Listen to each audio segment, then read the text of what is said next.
Welcome to Blackbriar Gaming. Today we're going to look at a deck that has only just been made possible with the reveal of the last hero leader for Shadows of the Galaxy, an aggression style Han Solo. This leader is absolutely fantastic, just really strong, and while I think he'll be the chosen leader for a number of competitive decks, today we're going to focus on one that I've been trying to build for weeks. That is a Wookie deck. We've had a slow trickle of Wookiees over the Shadows reveal season, culminating in a mighty Chewbacca unit, which I really like. While I don't think Wookiees will be top meta, I think a lot of people are going to want to play them, as they're a lot of fun. This aggression Han Solo leader lets us play with Wookiees in a way that feels intuitive and is actually pretty powerful. I've done some testing, and it can win against some pretty decent decks. So let's get into it. Firstly, why I couldn't get Wookiees to work. So I was trying to build a yellow-blue cunning Vigilance Wookie deck with Chewbacca from set 1 as its leader. And the issue was that Chewbacca just had no way of supporting Wookie units beyond that 3 cost. Chewbacca, for those that aren't aware, is able to give Wookie units any unit, I should say, that costs 3 or less Sentinel for that phase when it deploys. And while this is really good for kind of slowing down the early game, the issue was that your Wookiees, your 4 cost, your Wookie Warrior, your Gentle Giant, and Chewbacca unit, Tarful as well if you're running him, which this deck isn't, and I'll get into that in a bit. The issue was that you had no way of forcing your opponent to put damage onto them. And only just yesterday, I was talking in the game chat that I've got with some mates, and I was just wondering, how the hell am I meant to get damage onto these Wookiees with grit? Because your opponent sure isn't going to swing into them. If you're swinging with them into units at that low strength, you're not going to be trading with them. You're going to be putting damage on them that will be doing nothing to get some damage onto yourself. At that point, you're exhausted. Your opponent can then just trade out. You're not being aggressive, which you need to be with grit units. So it wasn't working with Chewbacca leader. It was kind of a weird control style, which you don't want to be running a bunch of units really anyway. Grit doesn't really match the control style. So Chewbacca leader just wasn't great for that Wookiee style deck. And look, maybe there'll be some Wookiees that are released in the future that gel better with Chewie, the leader, but it wasn't working in the way I wanted to run it, because I wanted to be aggressive. With grit units, I wanted to be aggressive, and it didn't make sense. And then along came Han Solo. Now, Han Solo, just looking at him, he is a new leader. We've seen him just today. His action is play a unit from your hand. It costs 1 less, deal 2 damage to it. Now, this is amazing not only for playing cards before curve or ahead of curve, I suppose, which is just wild for a bit of damage, and I think it's going to be so good in so many decks. I wanted to make a Wookie deck because that's what I've been trying to do, and that's what I think's a lot of fun. But where it really helps the Wookie is that it then gives them that 2 damage, so it instantly kicks off their grit. So when you deploy the Raw Sure Tree Tender, for instance, you're putting it down as a 4/2, and you're putting that down on turn 1. Now, putting down essentially a 2 cost 4/2 feels pretty good. It's a really aggressive statted unit. I don't think we have a 4 attack 2 cost unit. So you're doing something really unique right there. So I think the Wookiees go really nicely with them. Same, the Wookie Warrior, you're putting down essentially a 3 cost 4/3. Now, that's nothing special, probably at that point, but he does have the synergy with other Wookiees where you get to draw a card, whereas most of the 3 cost 4/3s that we see don't do much else or have some pretty stringent conditions around getting off their abilities. Now, you'll see in this deck, there are a bunch of other units that I've included outside of Wookiees. There aren't that many Wookie units, so we can't go too hard on the Wookie style yet, but I've included all the ones that make sense. Notably, the only Wookie within aspect that I haven't included is Tarful, as he doesn't quite make sense in this deck. He doesn't give you what you're looking for, especially when you only have 4 Wookie units. At 7 cost, you really want your unit to have an impact. And yes, he has Restore 2, but he doesn't have Grit, so he's not doing what I want to do with this unit. He gives damage back to opponents that are swinging into your Wookiees, but that doesn't really work when they already have damage on them from your leader, because it's only when they complete the attack and the Wookiee doesn't die. So it makes sense to get grit onto them in the first place, and maybe there's a deck that does that. My opinion is just that it's too slow and doesn't really work. It's fun, sure, but I wanted to build something that could actually compete with your meta decks and have maybe only a slim chance, but a chance of winning. So Tarful didn't make the cut, which was a shame, because I wanted to get as many Wookiees in here as possible, but it is what it is. Instead, there's Luke Skywalker, who is just so good, and especially good when you're putting him down on turn 5, costing 6, and coming out as a 6/5 with Restore 3 and his when played ability. Just wild. Now, by taking aggression as well, instead of going down the cunning route, which is what the Wookie deck kind of wants to do, we are losing a few units. Notably, we don't have the Chewbacca Sentinel in here, the Fugitive Wookie, and that awesome event we got recently, Let the Wookie Win. I was tossing around playing Let the Wookie Win out of Aspect, but it just didn't really make sense. So we don't get the yellow package of Wookie units and events, unfortunately, but I just think this list is a lot better than a Vigilance Cunning deck would be. Now for the base, I've decided to go with Security Complex. I think the shield works really nicely with grit units. For instance, let's say you're not getting initiative, which is the issue, right? So if you don't have the initiative on the first turn, this deck can start to fall behind just because your opponent is very easily able to trade with you before you do damage. Now, the way to get around that, as I saw it, was to have Security Complex as your base, because that allows you to give a shield to a non-leader unit.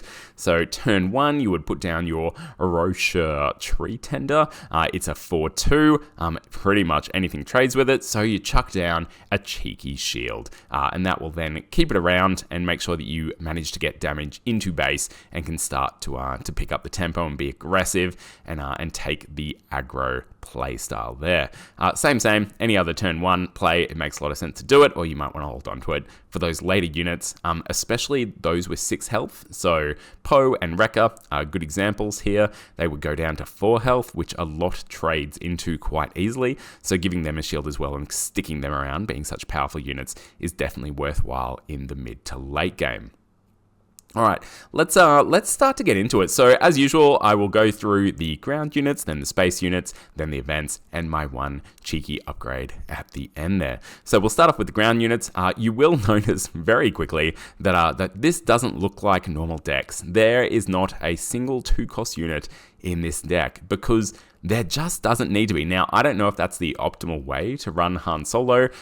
You might be setting yourself up for failure in the mid game when you can't put down, let's say, a 3/2 at the 5 resource turn. But I thought, you know what? Let's give it a red hot go and just see what happens without running any 2-cost units. What that means is that your curve is a lot higher. I've included the curve graph there for you to have a look at, which means that in the mid to late game, you're going to be just playing and picking up, once you start top decking, more powerful units than you would be otherwise with an aggro deck. Nothing feels worse than kind of lingering in that 6-7 resource turn if you're playing Sabine or another aggro deck, and you pick up a 1-cost and a 1-cost event and a 2-cost unit. It doesn't feel good, and it's when you can really lose steam. Whereas having minimum 3-cost units here with Han Solo's ability, being able to play them on turn 1, I think just not only is super powerful for playing above curve units, but really helps you in the mid to late game as well, when you can either still play them cheaply if you so choose, or just start playing them at cost, not taking the damage, but just having a more powerful board presence. So the ground units that I've gone with Fighters for Freedom. I'm not totally sold on this yet, but it does have Saboteur. Coming down as a 3/2 Saboteur, turn 1 is pretty good with that ability to, when you play other red cards, and I have gone quite heavy on the red cards because of that. I think we have something like 10 red types and 10 types of red cards, 10 red cards in this deck versus, I believe, 7 blue. Do a quick count. 1, 2, 3, 4, 5, 6, 7. Make that, I think, 6 blue and 1 hero aspect. So Fighters Freedom, you will be proccing it. if it sticks around. Noting, of course, that if you give it damage, it probably won't stick around that much. So that's just something to consider. So it's probably not your optimal turn 1 play because the opponent's going to be trying to trade into that pretty quickly unless you do give it that shield, which is definitely worthwhile. So Fighters for Freedom, ground unit. I'm also looking at the Night Owl Skirmisher. It's a 4/3 coming down on turn 1 with Han Solo as a 4/1. You can smuggle it as well.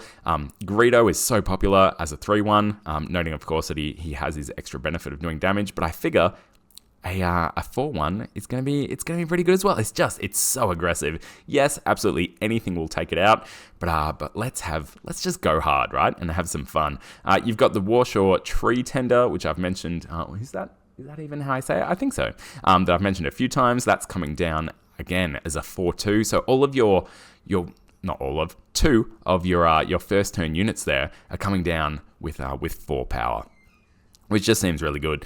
Being able to play a red 3 on turn 1 is really nice, even if it is just then a 2/1. But being able to give raid as your other units come down, I think is pretty spicy. Now, it is only for hero units, so it won't hit the Rorschach Tree Tender there, but pretty much I think every other unit in this deck is a hero. Yes, by the looks of it. So you're going to be getting some serious value out of that. They're not a ground unit though. I'm breaking my own rules. That's all right. We'll just go on Gerv then now. So those are my 4 turn 1 plays. Maybe the deck needs a 5th, because if you're not hitting one, you're going to be in a bit of trouble, especially because your events only really play on units that are on the board at that stage. So we'll wait and see. That may change in the future. Then moving into the 4 costs, or with Han Solo, the 3 costs, you're looking at K2SO, which I just think is really good. And look, coming down as a 4/2, not terrible for him, because him dying is half of what you want him to be able to do, right? It feels pretty bad playing K2SO, swinging into something near the end of the game, and you need that extra 3 damage, but you just can't kill him off. Having him come on with only 2 health and for 1 cheaper means he's a lot easier to kill when you swing in with him, which is not necessarily a bad thing. Then moving on to ground units at the 4 cost, we're looking at the Wookie Warrior. So Wookie Warrior is coming down as a 4/3. He's probably the weakest unit in the deck, and if I was making this a little more competitive, I might swap him out with someone like Rose, for instance, who you can just pull all kinds of shenanigans with. She's essentially coming down as a 4/6, I think. By the time you do a shenanigans with busting her shield and giving you the experience after you've taken the 2 damage, and coming down as a 4/6 just seems really good on turn 2 as a 3-cost 4/6. Wild times, right? But the Wookie Warrior, look, we're running a Wookie deck here, so we've jammed him in here just for fun, and you can't not love that art. What is going on? It's out of control. So being able to give you a card, not a bad thing at all. We are playing very aggressively here, so a bit of card draw is nice. So turn 1 Rorschach, and then backing up with a Wookie Warrior if he sticks around is actually quite a nice play for what we want to be able to do. So those are my 2 ground 4 costs. We then have a Razor Crest in space, which I just really liked the idea of a 3-cost 3/2 with Restore 2. That just seemed really nice. Now, you're not going to get off the when played very often. That is returning an upgrade from the discard pile, because we've only got 1 upgrade. But saying that, it is an upgrade that we want to trash.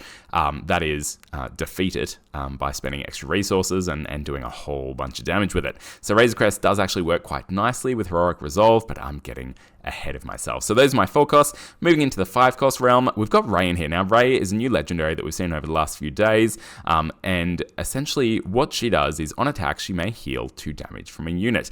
Now, if it's not a heroism unit, we can give a shield to it, noting we only have 1 of those. So look, if I ever do that with the Rorschach Tree Tender, it's going to feel really good. I don't think that's what we're looking to do, though. Essentially, she's just looking to heal up that 2 damage that you might have given to some of your other units. Now, you don't want to heal it necessarily off your grit units. You don't necessarily want to heal it off K2SO, but certainly Poe, Wrecker, Luke, in the late game, when Rey's attacking and healing damage off them, that's actually going to feel pretty good. So I thought there was maybe some synergy there, but also as a 4-cost 4/5, essentially, those are some pretty good stats as well. So I'm not sad about that. There could be a more aggressive choice there, but she's a new unit. I wanted to try her out, and she has a bit of synergy with that 2 damage healing, so it kind of made sense. The other 5 cost that I've got here is Poe Dameron. Now, Poe is just so good. Essentially, you're bringing him in on the 3rd turn for 4 resources. You're getting this unit on the board, which is just insane. So he's a 6/4 coming in through Han Solo for 4 resources with his on-attack ability. Just amazing. If you're able to heal him up in some way to get him back to 6/6, just really good. Keeping your shield off your base around for when Poe comes down is possibly worth it, because this guy will just win you games. And coming down at 4 cost is just so beyond what we've seen from a cost to power level. It's crazy. Moving into the 6 costs, we've got the Gentle Giant and Wrecker. The Gentle Giant, I don't think is the most competitive unit in the world, but he's a Wookiee, so we're doing it, damn it. He's got grit, so he's essentially hitting the board as a 4/6 for 5 cost. The stats are a little below what you'd really want to be seeing, but he does have his synergy with this deck. With the on attack, you may heal damage from another unit equal to the damage on this unit. Now, doing that the first time and only healing 2 doesn't feel fantastic, but being able to heal 4 right from the get-go when you attack with him is actually really nice for this deck, and is certainly going to be great for your bigger, beefier units such as Luke and Chewbacca. Even Poe and Wrecker, they're taking probably at least 2 units to swing into them if that's how your opponent's trying to get rid of them. And your opponent does have to get rid of your units because this deck is so very aggressive. So the Gentle Giant, he has his own synergies there with this deck, so we've included him for that reason. Again, one of the weaker choices, but he's a Wookiee, and we're doing Wookiee things. Now, Wrecker, you've all seen him. You know what he does. He's a 7/6 for 6 costs. This goes to a 7/4 for 5 costs. Once again, just absolutely pushing the wild stats here. Has Overwhelm, which is awesome. And when played, you can defeat a friendly resource, and if you do, deal 5 damage to a ground unit. So he does a little bit of board control when he comes down, which I think is great. You don't really mind defeating units in this deck because you are trying to be so aggressive, and you've got the benefit from harm there as well. So sometimes you will. Depending, really depends if you have Luke or Chewbacca in your hand is what it comes down to. If you do, you probably wouldn't, but if you don't, go for it and control that board as required. So I think Wreck is absolutely fantastic. So aggressive at a 5 cost with 7 power because of Han, just really good. Going into Luke, so we're getting into the top of our curve here. Luke coming down as a 6 cost. Just so good. So he's a 6/5 at that point with Restore 3 and being able to take units out as he hits the board. Same with Chewbacca. We're now at a 7 cost Chewbacca, which for those stats is crazy. Having 10 health on Chewie means that he's hitting the board through Han as a 6/8, which is just wild stats, and as he takes more damage, he's just going to get more and more powerful. He's got that awesome ability where when played, you may defeat a unit with 5 or less remaining HP. So you'll see that both Wrecker, Luke, and Chewie here are taking units off the board, if you so choose, as they come into play, which is really important to start to stabilize in the late game, or really it's the mid game for you. Especially against certain mid-range and aggro decks, and even against soft control that are trying to kill your units with their own. So that's the deck. No, it's not. I need to get into events and upgrades. So the events, I've gone with Desperate Attack. It just fits what you're doing. It's essentially attack with the damage unit. It gets +2 for this attack. All of your units are going to be damaged as they're hitting the board. So this will almost always be on, which is great. And it's kind of a mini half-cost surprise attack? Surprise assault? What's that card called? I play it all the time. Surprise something or another. It's the cunning card that is 2 costs and does an extra 3 damage. Well, you get 2 damage for only 1 cost, which seems like a pretty good deal. Yes, it's got a condition on it, but that condition in this deck will almost always be on. So that's pretty awesome. Got to go with the synergies here, right? Same with Carabast. It's essentially going to be very often a 2 cost, 3 damage event. And that's pretty premium, honestly. It is a friendly unit, deals damage to an enemy unit equal to the amount of damage on the friendly unit plus 1. Now, for most of your units, they're always going to have that 2 damage on it, so it's going to do 3 damage, which is a really relevant amount in the first 2 turns of the game. So that's going to be super helpful if you choose to keep your opponent's board looking pretty slim. It really allows you to reach into space. We only have 2 space units here, so against certain other aggression decks, which are going hard into space, this deck might struggle. So I think Carabast is going to be absolutely clutch to keep those A-Wings and the opponent's X-Wings and their own red 3s, and many other. We're seeing a lot more villain space units recently as well, doing some pretty cool stuff. But essentially, it's going to be keeping them off the board and making sure that space lane doesn't overwhelm you. The last one is For a Cause I Believe In. We all know what it does. Super powerful, still is. Even in set 2, it's going to be a mainstay of every aggro deck that wants to run hero units. So in my choices for units, I have gone very hard on hero units so that For a Cause I Believe In is turned on for most of the time, and worst case 3, just to close it out. I think it's going to be really great in this deck, as it will in any aggression deck that is hero. Lastly, we've got a single upgrade Heroic Resolve. Now, I think this card is just so good, and especially when we've got Razor Crest as well. So it says attach unit gains. It's a +1/+1 upgrade for 1, which is fine. And then it has an action where you spend 2 and defeat the upgrade. Attack with this unit, it gets +4 and gains Overwhelm. So good. That Overwhelm piece is really fantastic. Gets through Sentinels, which is really nice, or, kills the Sentinel and then keeps doing damage. +4 is awesome. So it's kind of +3 because you have to defeat this upgrade before you then get the attack, essentially. But it's still another 1 cost that's doing a bunch of extra damage. And unlike Heroic Sacrifice, you don't have to kill your own unit. So you get to maintain that board presence, which is something you definitely want to be doing with this deck. So there we go. That's the Toll deck. That's what we're about. Han Solo as a leader on his flip, I should probably talk about him. He's got very much the same action there, which is play a unit from your hand. It costs 1 less, deal 2 damage to it. Notably, on his hero side, that's an ability that you can do as many times as you want. So in the later game, if he happens to be sticking on the board, and he's not a huge threat, so he might just do, especially with 6 health, which is quite nice coming down at turn 4 when you've got 5 resources. So you could do it a couple of times. Certainly, let's say you've got 5 resources, so you could play, this is pretty wild, right? So you could play a 3 cost for 2, and a 4 cost for 3. So you could put down 7 resources worth of units on that 5 cost turn while he's flipped. That is so good. And every turn it just gets more and more obnoxious. Let's say you've got 6 resources out. Now you can play 8 worth of resources. Just wild. Or more so, you could play 9 worth of resources if you drop 3 costs. So the value just really starts to go up once he's flipped if it's in the later stages of the game. In fact, if you're getting controlled a little, it might even be worth holding him back a bit so you can just really flood the board with those high value units later in the game. But coming out at turn 4, I think is really aggressive and quite nice. And yes, I'd love him to be doing 4 damage instead of 3, but I think his ability is just so powerful that they had to balance him a little by making him a 3/6 for 5. So it makes sense. So that's the deck.